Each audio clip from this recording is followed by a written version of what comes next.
morning, good afternoon, good evening to all our guests all over the world.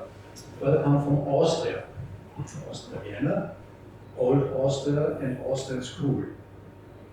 As Barbara mentioned, okay, I have to be a little bit more intimidated. As Barbara mentioned, read Menge. And if you read Menge, you come to the center of one circle, either two circles. One circle of Old Austria, the center of Europe. Well, we can discuss where is the center of Europe located, but one location was among the geographers, Danube. Danube was the former kingdom of Hungary and is today Ukraine. It's the geographical, or one of the geographical centers of Europe. And Menge, of course, as an Austrian, as an old Austrian, was born, in the kingdom of Galicia, the old Austria, and the Austrian Empire, in Ukraine. Not only Menge, Schumpeter was Moravian, and von Mises was in Lemberg. So you have this first circle I want to start with. As an Austrian among Austrians, the Austrian School of Economics, the thought of freedom and free choices and an open market is a system to get knowledge. With the old circle, the circle of Old Austria for the old Austrians. Our libertarian leading lady has another function, she's vice president of the central bank and she's head of the Austrians here in Vienna, in Austria, but she has functions at the UN ITU too, working on smart, sustainable goals and smart, sustainable cities, like my distinguished colleague, Dr. Giacomuzzi, by the way, he's a physicist and psychologist. He's a double professor, so you can ask him about quantum physics as well as about where is the pain. Well, we know where the pain is, but where is the consciousness? So, and regarding this UN work, I prepared and had a look at our UN charts and UN mappings and asked where's the circle where more than the human population of the world today is living. And if you use one of the current circles among the geographers, you find a circle of maybe not yet 2,500 miles, it's 4,000 kilometers for us. 2,500 miles where 55% of the world population is living. If you put your circle, your compass to Hanoi and go around and leave out the Russians, leave out Australia and New Zealand, just China, Far East and India. We have within the radius of 2,500 miles, 55% of the world population.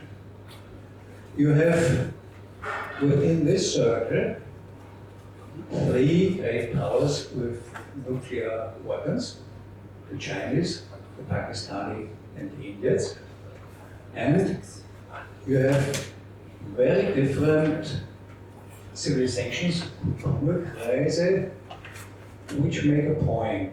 I will discuss it in the third circle, but just make the point of the differentiations. I have to thank you, my friend Boris Pawlowski, who is coming from a cultural approach towards Samuel Huntington. You all know Samuel Huntington, the idea of conflicting civilizations. And well, yes, within this circle, you have, for example, the Chinese, the Red Chinese, with a Confucian background, with a Marxist Hegel, and of course Han Chinese, with the with the tradition of the Han Chinese all over the world, not only with among the Marxist Chinese. Confucian background, yes, as well as the Confucian background of the Koreans, but they are Taoist, and the Confucian background of the Japanese, but they are Mahayana Buddhistic, Shintoistic influenced and experienced. And if you make the step to the other part of the circle, you have India with Indo-Tibetan, Buddhistic, Hinduistic, but Sanskrit background, 1.4 billion next time. So, not to mention all the others, they're important, but not to mention all the others, you have a discussion, you have different approaches, you have different worldviews among leading civilizations, leading powers, competing powers, and they don't only have nuclear arms, they have the main, I would say, the main idea about what's important to rule the world or to defend against some world rulers, the AI.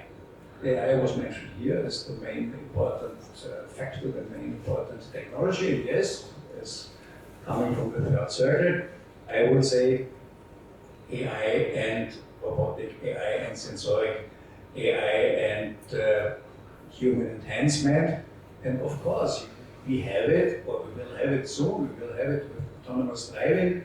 We have two specialists on autonomous driving here. I see Mr. Dr. Hadl from the Austrian government. We have the future work and the future world of work with augmented and virtual reality. I see from the Austrian Vienna Chamber of Commerce, Giacomuzzi, here among us, that the main question is, these technologies, these AI-based technologies, have a main difference to key technologies we are using. If you invent printing, if you invent electricity, if you invent steam engines, it's not so important if you are Buddhist or Orthodox Christian or agnostic. It does not make much difference. You're working on optimization, maximization, minimization of key technologies. With AI, with a different approach. It is a difference if an AI with self-learning, maybe self-learning synchronistic algorithm is written by, for example, Israeli smart startups with Talmud background, by Rahman engineers with Hinduistic Sanskrit background, by Marxist Han Chinese in Beijing, because they start the AI, they do some programming, they do training, but they do training within all the tacit and implicit knowledge and implicit ideas coming from their civilizations. So that's the new situation we have, and I'm very glad to have the high society of Austrians all over the world. It's a fight, it's the old fight, but it's a very, I would say, it's an uphill battle, the fight for freedom among new technologies.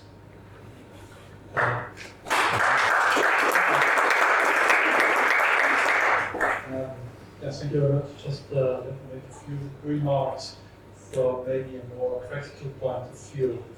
In the last 10, 15 years of my life, I was dealing with criminals. I was dealing with very no, that's why we know each other.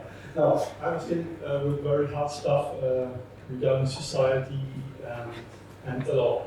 And from my point of view, freedom ends there where you begin to hurt another person. And this is a very clear order for me. So you can have your talks, you can have your wishes or whatever you want, But at that point where you begin to hurt another person, that's a problem. It's a problem for society, for the subject, for the leaders, for partners, for children, for women, you name it. And a couple of weeks ago, I was still thinking we're living, at least in Europe, in a modern society. But as things turned out, at least last weeks, I doubt it. Because I don't believe that we can solve political problems by using weapons, at least in Europe. And I was very lucky to be in Ukraine for the last 16 years for working issues, and I saw a very young population, a very young society full of ideas, full of programs. You know, even Ukraine has about 5,000 programmers working for Microsoft. So they are very smart, they are very European-like, and it was very nice and hip and very good and a very European culture. And now, as we all know, the circumstances now are affecting Europe. We have inflation, we have big problems, we have high prices for gasoline, and so on. So, in my opinion, this is where freedom and equality ends. Thank you very much.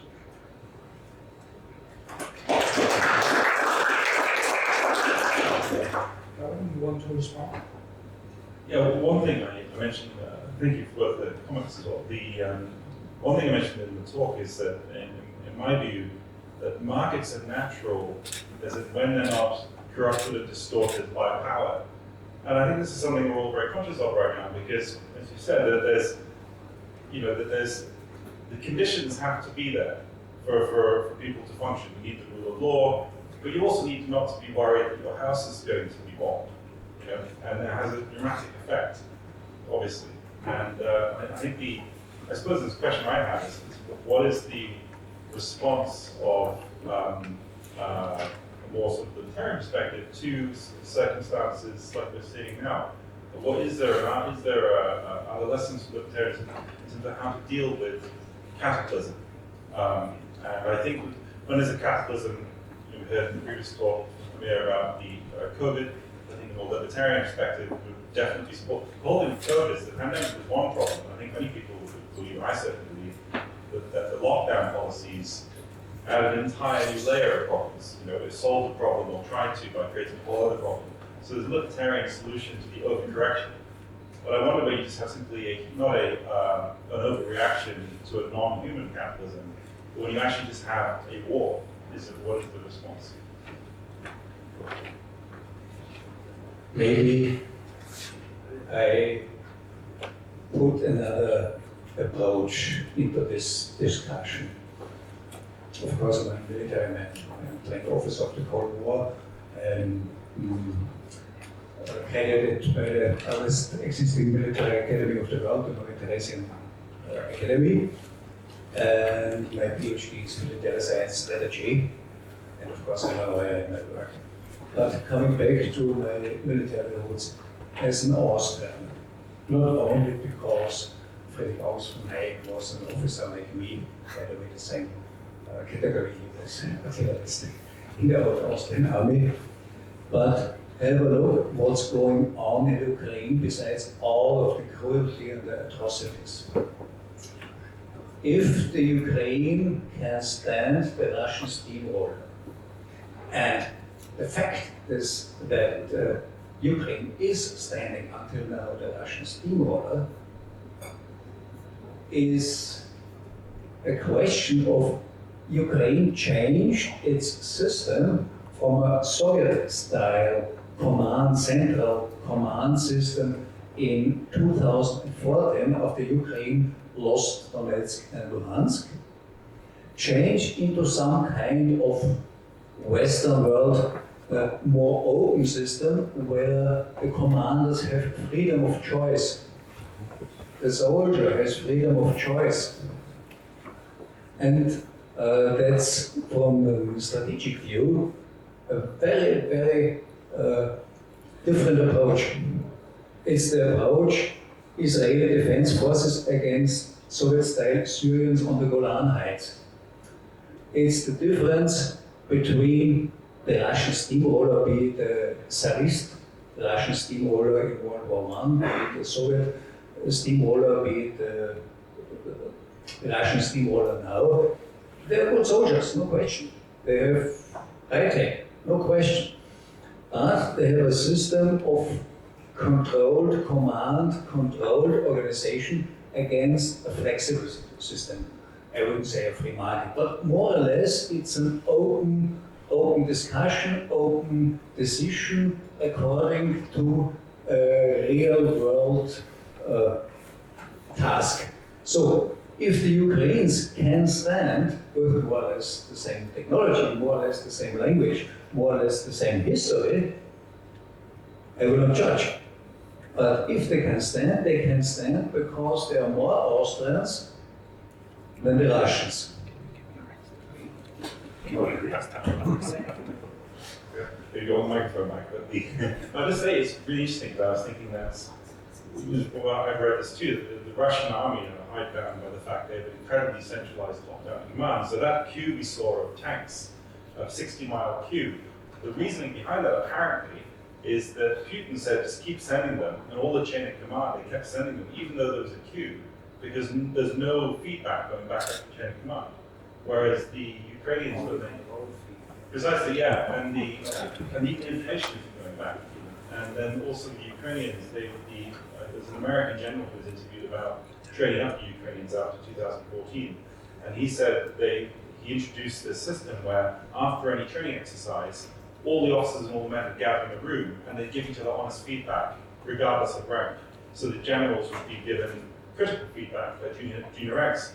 And all the generals were shocked by this, and they said, oh, this is just not how we were trained in the Soviet system. It's completely different, but it seems to have had an impact. So I guess what you're saying is freedom, where I asked about what is the advantage of freedom, or how can the principles here inform a war? You're seeing I suppose, the failure of an unfree system in terms of how the Russians Yeah, maybe from a psychological point of view, I think Ukrainian soldiers are highly motivated. They know what to fight for. We have a reason to fight. We fight for their freedom. So Russian soldiers don't do that. They do command and generals in the Kremlin or whatever they are in Russia. So I think this is one of the main factors because they're so successful now. Thank you for all your comments, very interesting. I wanted to ask a question regarding what you said and where the border is for freedom. You said when people get hurt, exactly there's the border. Now we have the issue, in my opinion at least, for the younger generation, there is a victim mentality, I would argue. And well, most people are pretty hurt by any comments. I mean, for most of those people, if I'm in the room 2 minutes with them, then they would probably be pretty hurt. What to do about that? May I add as a lawyer? Of course, I agree with Professor Giacomuzzi, not only because he's a friend, but of course, you cannot change, for example, if you have a legal system all over the world and I take your water away, then it's the fact that I have taken your water. If I say I have to define that if you're looking at me, I am hurt, and there you have to go to jail or to the guillotine or whatever, then you have no rule of law. So the woke culture is the destruction of the rule of law. But if you have the rule of law with a clear system of regulation, in our system, the Strafgesetzbuch, and I would say more or less civil law and the classic law, including human rights, not transfer rights, including human rights. So you have the system you need the objective Tatsache. So I agree with Salvatore, but of course he's working for the justice. And so the system is you cannot change. If you say, well, everyone has the right to be the victim and to add, well, not only to be the victim, but to say, so now because I'm a victim, I get much payments, then I would say, forget it, we have no society, we have no rule of law, it's impossible to live together. But it's a legal point, and of course, the legal system has to be discussed, to be negotiated in a democratic system, no question. Do you want to add? Yeah. So I think it touches on the change. So recently we had this big scandal at the Oscar party where Will Smith smacked smacked Rock, and Jim Carrey said, "Oh, I would have sued him $200 million." So because now he's a victim, because this is going to be on the internet forever, and that's the difference between maybe European and American victim culture. In Europe, you try to, even if you experience a very bad situation, you try to avoid that someone is regarding himself as a victim, because there are very much disadvantages for the person himself, for the psychological well-being. So in the European countries, to avoid being a victim, even after a very bad situation, and this is very different now in the United States, because now, because he got smacked by Will Smith, he's a victim now. He's a victim now. So we have to sue him with $200 million. So that's the main difference. And I think Europe is on the change now to an American point of view. Just a comment on that. It's interesting when people talk about freedom of speech, which we've landed on, is that often people think freedom of speech, the point of it is to say what you want, be free to say what you want. That's the effect of it, but the purpose of freedom of speech is actually a negation, is the freedom from being silenced by those in power. Now, as a consequence, it means you are free to say what you want, but that's not the purpose, right? That's the effect. It's the same with democracy, that when you vote, we vote to put someone into power, but every single political system in history has had a way of getting someone into power. You may not agree with it, but there's always a way. Mao was put in power in some way. It wouldn't have been a free vote, but there was a way. But the thing that's unique about democracy is the power to remove someone from power, not to vote someone in. And if you think about it, if you vote someone into power, they may promise you many things what they're going to do. You have no guarantee they're going to do it, or even that the things that they do are the right thing to do. But what you do know, the person who's been there for 4 years, you know what their record is if you go to free press, right? You know what they've done, and so you can vote them out. So it seems to be the unique power of democracy. It's not a positive power of voting someone in, it's precisely a negative power of voting someone out. And the same with we vote someone in to get someone out. And so we have freedom of speech, yes, but the purpose again is the negation, it's not to be silenced. And I think this misunderstanding of freedom, people think they have a right to not be offended or the right to say what they want. And we're missing the crucial value of this, and the crucial values in the global democracy are by negation, not positive values, it's negative. It's the absence, it's the removal of something, and it's the freedom from being silenced. Just to add two sentences, as you say in our German legal word, Schutzrechte, so it's a negation. That's the one thing. And the other thing, I just, as a thought experiment, maybe offer the Ukrainians, instead of weapons, some safe spaces from our Western universities.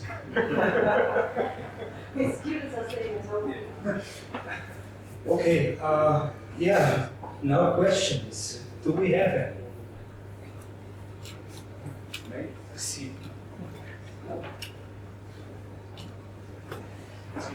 I think we have a problem with the implementation of soft law. And this soft law, it has nothing to do with the classical rule of law. But my question is to Dr. Stix. how do you see the influence of the Chinese intelligence services to Western government members? Is there an influence? Of course. And yes, as a lawyer, I work in a system where you have to be very clear in deductive or inductive argumentation. But of course, you have on any level of law, I would say, complex paradoxes. Contradictory values, contradictory priorities, you know very well. And I think we need, for the new technologies, thank you. With the new technologies we are facing now, especially as the mentioned AI, the modern AI, the near general AI coming now, Western style, GPT-3, Chinese style, now 2.0, then we have no legal systems and no regulations which can fit. For example, we have, I think, more than 2,000 ethical guidelines worldwide, I know. So there must be much more, and they are more or less all the same. Don't hurt anyone, be nice, be kind. Okay. The same in China with the Chinese Academy of Science, or at the Vatican, or in Jerusalem with Torah, Gelehrte, what's the correct Ausdruck? What's the expression for Torah Gelehrte? So we have ethical guidelines, they're not contradictory, but they are not applicable. We have no regulations, we have no regulatory systems, and just to look at someone who's much greater than me, Henry Kissinger, he started with AI with his 90th year of age, after the AI was able to beat the grandmasters of Go, 2016, 2017, with AlphaGo and AlphaZero.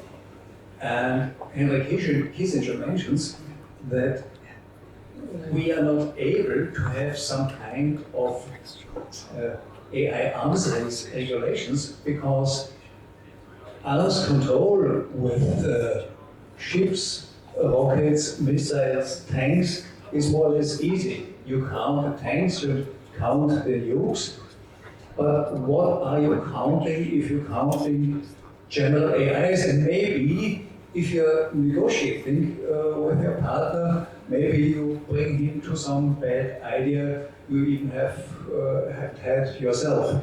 So I know that's not a good answer, but the only answer we have. Thank you. There are more questions. May I ask you to keep your question short?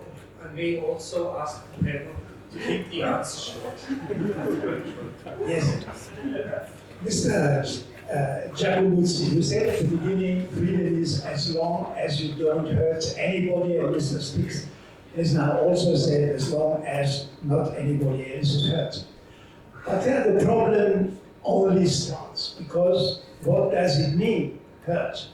We see now in the United States that libraries have to take out even some plays of Shakespeare because some of the students feel hurt.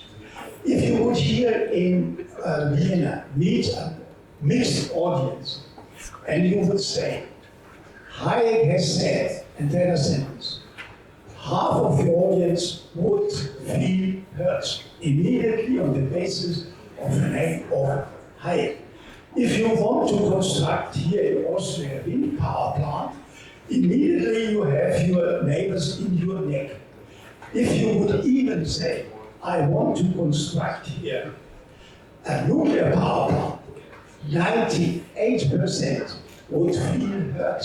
So it is much too simple to say freedom is as long as you don't hurt anybody. The problem is there's all the time somebody 1% up to 98% who feel hurt, whatever you say.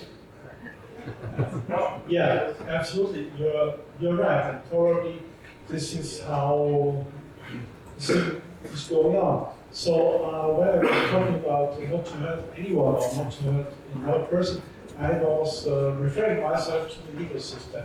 Of course, we are living in a democracy, and in a democracy, we have the so-called freedom to speak out what we think. And I think this is a main issue today, because I agree, if I would plan to establish a power plant or a nuclear power plant, maybe 98% would say no, we wouldn't need that. So at least democracy is one of our only working systems where we can guarantee at least a small amount of freedom. I think totally freedom doesn't exist in our opinion. Speaking quite generally, it seems to me that one of the major problems we're facing today is that we're often misdiagnosing the problems that are going on in society. So most societies in the West now are very polarized. You know, one side will look at the other side and say they're the pathology, we're the cure, and then that side will look at them and say they're the disease and we're the cure. But I think it's worth looking at all of them as symmetrical symptoms of an underlying pathology that is indeed a cure. The question is, what is that pathology? If you think back to medieval times, before the biomedical revolution, in the study of disease, there was often a confusion between the symptom and the cure. In Black Death, people thought the pustules were the disease, but of course they were the symptom. The symptom of the disease was passed around by rats and so on. It was different. And I kind of feel sometimes the way we diagnose social problems is still quite medieval. We haven't really had a biomedical revolution to understand the difference between symptom and a cure, or a symptom and a pathology. But I do think if the way I look at it, in terms of the topics we're talking about, is we have an epidemic of literalism right now in society, of people thinking language, not only that words are violence, which is one of the things now which is concerning, but also a very literal understanding of violence, and a literal understanding of the law. So for instance, we talked about the rules around the freedom of speech, right? But people think, as I've said, that the spirit of freedom of speech is not to be silenced. The literal interpretation is I can say what I want. And it's kind of, it's a slight sort of missing the spirit of it. And it's the same, and that's not me saying that you shouldn't say what they want, but I think sometimes that within the culture we're seeing a lot of almost willful misinterpretation, bad faith engagements. Another example is with a lot of this sort of social justice critique of language by comedians, for instance. Often the critiques are denying, they're taking the words literally, they're missing out context, intent, the fact it was a joke, maybe sarcasm. So I feel that underlying we have a very literal culture, which is partly a product of the way the internet works. It seems that it's a very, the online things are, we're defined in very clear categories online. You want Facebook, very clear statement of who you are and what your positions are, because those are the categories. You have a very sort of unambiguous existence on the internet sometimes. But I think it's feeding into this cultural literalism and this manichaeism where we think that we must be one thing or the opposite. So I think that's the deeper problem underlying some of the issues that you mentioned. Go on. Thank you very much. My name is Franz Stein. And I have a question to the whole panel. We just heard about indirect pressure and soft law. We heard about decentralized decision making. In the previous panel, we heard about the pressures of ESG, which I, as somebody who works in the insurance industry as well, can only confirm is very high. So how can we as individuals choose freedom over these pressures, and how can we limit the amount of negative unintended consequences these kind of soft law pressures have on things we decided to do? Thank you very much. To take the freedom of speech serious, for example. I think that, but also it's precisely conversations like this and continuing them to have a open discussion about some of these very difficult social problems, to highlight and to have rational conversations. One of the big dangers today, it's so easy for everyone to engage in every issue in bad faith, to end up in ad hominem attacks with people they disagree with. And I do think that a dispassionate, rigorous debate about stuff is what we're lacking in culture. Someone was mentioning today about how increasingly on YouTube, people people have discovered the algorithm. You get more views on your YouTube video if you're making if the thumbnail picture is like a very emotional face, right, very expressive face. So the culture online is driven by some high emotion, the dopamine hits of excitement. But actually, you know, the truth is often boring, and I think we could all benefit from being a little bit more boring in public life. I don't know about you guys, I've had enough of exciting politicians.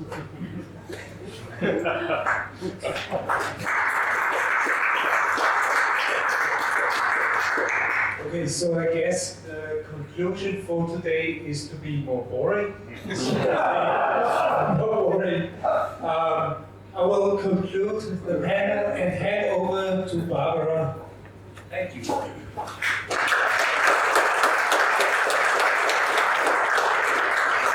Thank you very much, Martin. Thank you very much. I would like to thank our hosts from VIG, Mr. Platt and Mr. Neptal. Thank you also for joining us on the panel. It's been a pleasure to have had you with us, and we hope that you will fight with us for more, not only entrepreneurial freedom, but also for individual freedom in the future. Gentlemen, thank you. It was interesting and fun as always, entertaining and a true dispute. Our international speakers are touring with us at least until tomorrow when we go to Podgorica, or when we go to Podgorica. Some of them might come back for the next stop of the Free Market Roadshow that will kick in after Easter on the 25th of April. You may look it up on our website, www.freemarket-rs.com, where you find all the next interesting cities. I would also like to mention that without our wonderful team that is working 24/7, truly 24/7, this all would not be possible because we rely on partners and sponsors, and you can see some of them here behind me that have helped support the roadshow, which is now in its 15th year.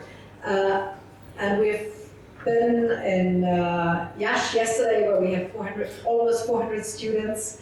We were in Chisinau, where we had only, I'd say for Chisinau it's a little bit tricky because it was their first event at the university, and some weren't even really afraid to come in. So we had a couple of hundred there, but still good. And the other events that we have done so far were also Spain and some other parts of Europe, were very interesting. And also the topic that you brought up here, the cancel culture, the thing that who decides what is true, also reminds us again of Hayek and the pretense of knowledge in society. We should rather be humble and not as arrogant as thinking that we know everything. So Hayek mentioned that in his Nobel laureate acceptance speech in 1974, and I think it's more than true. And thank you for bringing this topic up. Thank you, Rüdiger, especially for mentioning that. You didn't get the applause, but you should have. And what is also good for us and important for everybody who is a Hayek fan or might become a Hayek fan, we have a huge publication program, and we have published 3 books last year. We're about 2 books that are to be finished in the next couple of weeks. Look it up on the internet, buy them. And recommend them to others. Help us spread the word. Help us fight for freedom. And without further ado, I'd like to say thank you for joining us today. Be our guests at the next events. Help us spread the word, and let's have a drink together and toast to freedom. Thank you.